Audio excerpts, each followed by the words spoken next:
Hi everyone, my name is Catherine Howard, and this is my presentation for my senior thesis titled Television and Social Media and Its Effects on Society. Today's society is often referred to as the digital age. Younger children are being raised watching television shows on iPads and following internet personalities on social media. According to the Pew Research Center, 69% of the public uses some type of social media. Keeping up with society's technological advances is not a negative thing, but the content society chooses to watch molds opinions and perspectives. This can be harmful when households of adolescents are sitting in front of a television screen all day. Characters on television that depict taboo behavior such as drinking, drug use, and/or violence can set a bad example for young children watching. Television shows can also reinforce gender role and racial stereotypes. Reality television has a role in forming the behaviors and beliefs in society. It is so important for parents and caregivers to monitor what programs their children are watching and to understand how television and influencers on social media are influencing the minds and behaviors of younger generations. The rationale in adolescent minds is still developing up until the age of 25 years old. This means that teenagers tend to think more emotionally than rationally, and therefore they act more impulsively. It is exactly for this reason that our society has limitations in place for adolescents, such as the age restrictions for driving, drinking, and attending R-rated movies. The question that society should be asking itself is, how does the entertainment industry affect children's perspectives of the world? Using the disciplines of communication studies, human development and family studies, and women's studies, the focus of this paper is going to be how the entertainment industries need to fixate on eccentric, inappropriate behavior for ratings, and how that provides a negative stimuli for the adolescent population. So the reason I thought this was an interdisciplinary issue is because it's a very complex problem. There's not simply one answer to this issue, and I think it can be addressed through multiple areas of discipline. For example, I plan to use communication studies and human development and family studies to discuss how observing aggression leads to aggressive behavior. For women's studies, I plan to use that to discuss how the women that are proposed on television and are put in the spotlight are these high standards of women that set an example of what average everyday women are supposed to look like, and this sets a negative standard because women are constantly looking at themselves in a negative light, thinking that they don't compare well to other women that are famous. An example here would be Kim Kardashian, who I have pictured on the side. Kim Kardashian is an example for a lot of women. She's a fashion icon. She's this, beautiful woman, and now she didn't get that way naturally. It's very famously known that Kim Kardashian had a lot of plastic surgery. But then we have to say, what example is that setting for young women who are watching Kim Kardashian and realize, oh, well, she did all of that to look her way. Well, then I have to do that to look beautiful as well. So I believe there's a lot of thought that goes into this, and a lot of different disciplines can be used to approach this issue. So for the literature review, I looked into the disciplines, the research in these disciplines, and I found quite a few interesting studies. One interesting study was conducted to evaluate the amount of aggression that appears on television. A total of 120 hours of television were analyzed. 60 hours were coming from reality television alone. Of the TV shows that were analyzed, there were 42.5 acts of aggression per hour. Reality television accounted for 61.5 of the aggressive acts present. And with the alarming amounts of aggression depicted in television, the question remains, how does this affect adolescent viewers?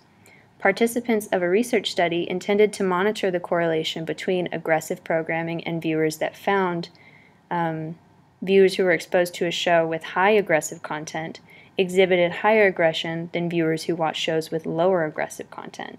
So this shows us that kids who are watching aggressive television are more likely to imitate that aggression they're witnessing on TV. Reality television was also shown to skew children's perceptions of reality. Using the discipline of human development and family studies, my literature search found research studies that showed how groups of children were given 15-minute versions of television, and the variation of television shows range between documentary, drama, and/or realistic drama. Each student was asked what his or her understanding of professional work was. The children's answers were more glamorous and very different from reality. The questions were, what do police officers do and what do nurses do? And the answers that the children gave directly stem from the television shows that they were watching, rather than realistic depictions of what these professional works are. Also, most often, raunchy programming is aimed at adolescents in the teenage years. Networks such as MTV and VH1 capitalize on programming that promotes partying, sexual promiscuity, and masculine posturing. A good example of programs that showcase these components would be Jersey Shore or Bad Girls Club. These shows often depict cast members engaging in heavy drinking and partying, as well as promiscuous behavior. Both television shows' cast members frequently engaged in verbal or physical violence. So this is an example of the type of reality TV that children are watching and have access to.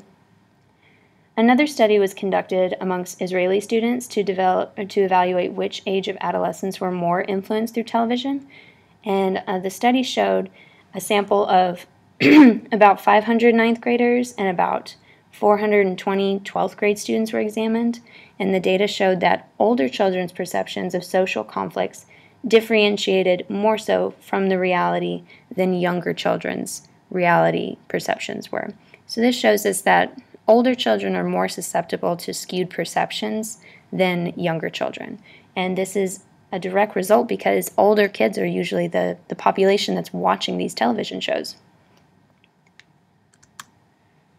Now, for my literature search in the discipline of women's studies, I found a lot of interesting information.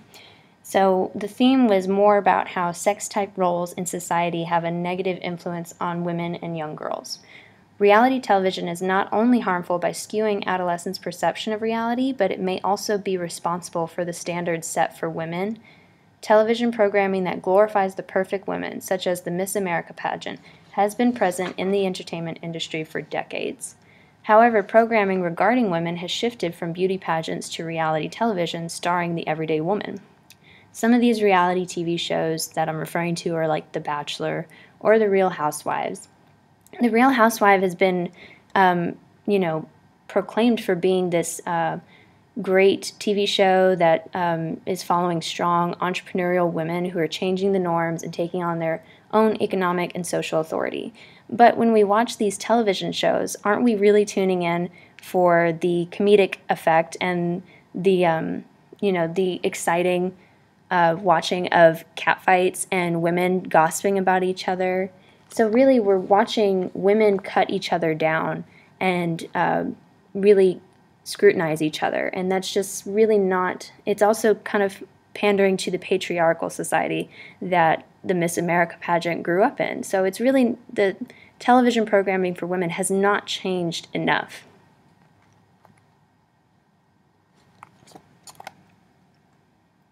Also, along with the women's studies information that I found was about projective views on television and social effect towards women's body images.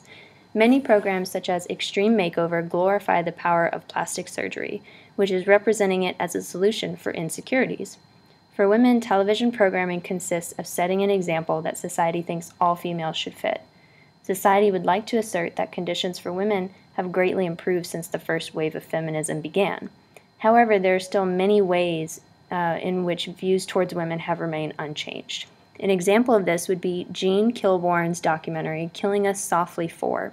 Jean Kilbourne discusses how the advertising industry really focuses and projects these stereotypical masculine and feminine roles, and how that projecting those views towards the population is just ingraining those stereotypical views of women and men. We see women in ads being really frail, delicate, and looking submissive, while men are always depicted as strong and dominant.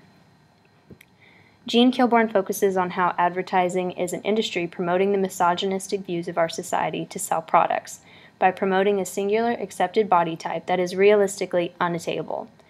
This leads to everyday women feeling insecure and possibly developing body dysmorphic disorder. Body dysmorphic disorder is a mental disorder in which an individual cannot stop focusing on one or more flaws in their physical appearance. The phenomena of beauty television programming supporting the message that to achieve a good physical appearance you have to have cosmetic surgery or completely revitalize your appearance to fit the ideal role of females or males. The gender stereotype presented in this programming directly affects the perspective of younger women. To test this hypothesis, a study was conducted amongst a group of women. Two variables, ideal body programming and ideal body image commercials. These were both measured based on the effect they had on female subjects' perceived body images. So each group, the group of women were watching 30 minutes of television programming and advertising, and they found that just 30 minutes alone affected women's perceptions of the shape of her own body. So that's just something to think about whenever our young women and young girls are watching television and watching these ads of the perfect woman, watching Miss America or watching reality shows of Keeping Up with the Kardashians, and how those standards reflect inside towards themselves. So the following steps of the interdisciplinary research process, we need to identify any conflict among our findings, and then once we identify conflict, that clears the way for us to create common ground and integrate the insights developed in this research. So among the insights I found, I did not experience any kind of conflict. I felt all of the insights really supported each other, they related to each other. For example, my findings of human development and communications with the findings of aggression on TV, how communicating verbal aggression and watching aggression would cause adolescents to be more aggressive. Those all work together, and the insights supported each other in the findings. And as for my common ground, I felt that the insights developed from the literature search ultimately all deal with the effect television and social media has on young minds. Whether that is adolescents' views of reality or their views of their own body, the entertainment industry has a dominion over the cognition of young people. So once the researchers have identified this common ground, then we can identify where the problem lies and the path to a solution. In this case, the problem is the content of entertainment clearly has such a profound impact on young people's development. Networks that are developing programming should be mindful of this and put forth effort to develop more shows that promote positive values and positive role models for adolescents. A good example of this quality programming would be the NBC television drama This Is Us. This Is Us is a television program that depicts a family throughout their years of adolescence and adulthood coming together and working through their problems, insecurities, conflict, and much more. It also shows a great capacity of love amongst the characters, and having more quality programming such as this reinforces solid family values. In conclusion, after completing the research necessary to address this topic, I believe it's very apparent how much power the entertainment industry has over young minds. The entertainment industry surrounds our society. It is present through the news, television programs, social media, and video games, and many more. Naturally, I believe the first response to this would be, well, why are the parents not monitoring their children's programming? Parents should be mindful of what content their children are watching, but the networks should also develop shoulder some responsibility in this matter. Production companies, video game developers, social media personalities, and any other content creators should keep this in mind the next time they're thinking about releasing shocking content to their audience.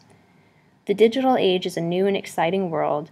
Young minds are constantly stimulated through television, iPhones, iPads, and many more devices.